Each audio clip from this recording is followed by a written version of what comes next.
Assalamualaikum warahmatullahi wabarakatuh. Perkenalkan, saya Nurun Zila Mafiroh dengan NIM 20064111000077. Di video ini, saya akan membahas tentang hukum ilmu tajwid. Seperti yang kita tahu, dalam membaca Al-Quran, kita tidak boleh lepas dari tata cara dan aturan dalam membacanya. Salah satu aturan dalam membaca Al-Quran ialah dengan menerapkan bacaan ilmu tajwid. Bacaan ilmu tajwid sendiri berarti ilmu yang mempelajari tentang bagaimana cara membaca Al-Quran dengan baik dan benar. Pada tajwid terdapat banyak hukum. Salah satu hukumnya ialah nun sukun atau tanwin bertemu dengan huruf hijaiyah. Pada hukum ini terbagi menjadi 5 bagian. Yang pertama ada idgham bi gunnah, yaitu nun sukun atau tanwin bertemu dengan huruf hijaiyah ya, wawu, mim, dan nun. Yang kedua ada idgham bila gunnah, yaitu nun sukun dan tanwin bertemu dengan huruf hijaiyah lam dan ro. Yang ketiga ada bacaan iqlab, yaitu nun sukun atau tanwin bertemu dengan huruf hijaiyah ba. Yang keempat ada idhar, yaitu nun sukun atau tanwin bertemu dengan huruf hijaiyah hamzah atau alif, kha, kho, ain, ghin, dan ha. Yang kelima ada bacaan ikhfa, yaitu nun sukun atau tanwin bertemu dengan huruf hijaiyah ta, tha, jim, dal, dal, za, sin, shin, shod, dot, to, do, fa, qof, dan kaf. Dari kelima bagian tersebut, saya akan mengambil satu contoh, yaitu bacaan idhar, untuk dijelaskan dengan lebih terperinci.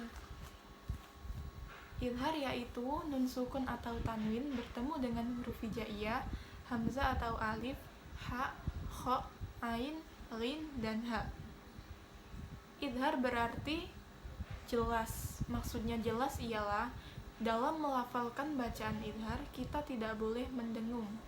Kita harus melafalkannya dengan jelas dan terang. Untuk lebih jelasnya, dalam memahami bacaan idhar, mari kita pelajari bacaan yang terdapat bacaan idhar di dalamnya.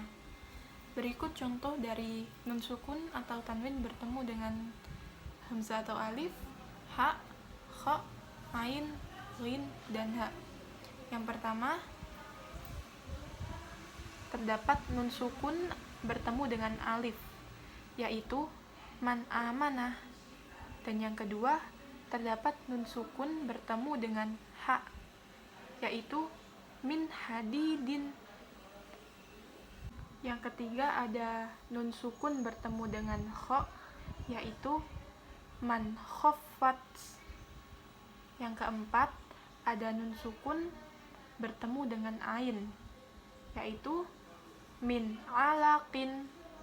Dan yang kelima ada nun sukun bertemu dengan ghin, yaitu min ghillin. Dan yang terakhir ada nun sukun bertemu dengan ha, contohnya man huwa.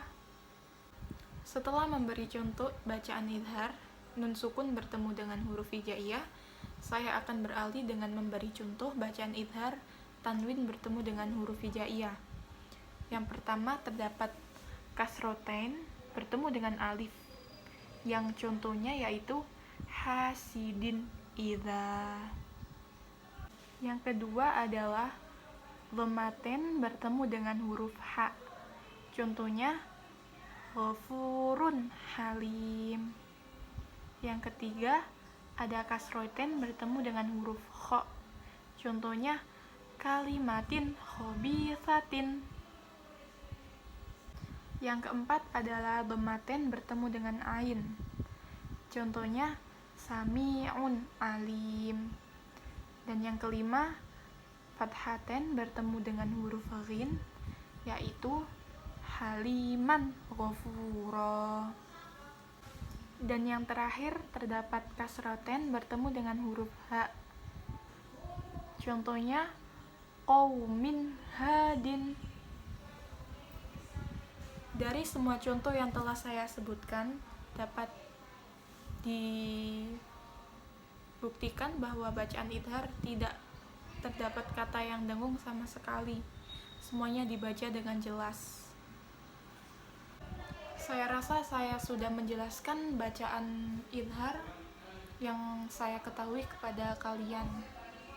Supaya lebih jelasnya, saya harap kalian dapat mempelajari bacaan tajwid sendiri agar dapat membaca Al-Quran dengan fasih dan tidak terdapat kesalahan. Sebelumnya saya mohon maaf bila terdapat kata yang salah atau penjelasan yang kurang dipahami. Sampai sini, wassalamualaikum warahmatullahi wabarakatuh.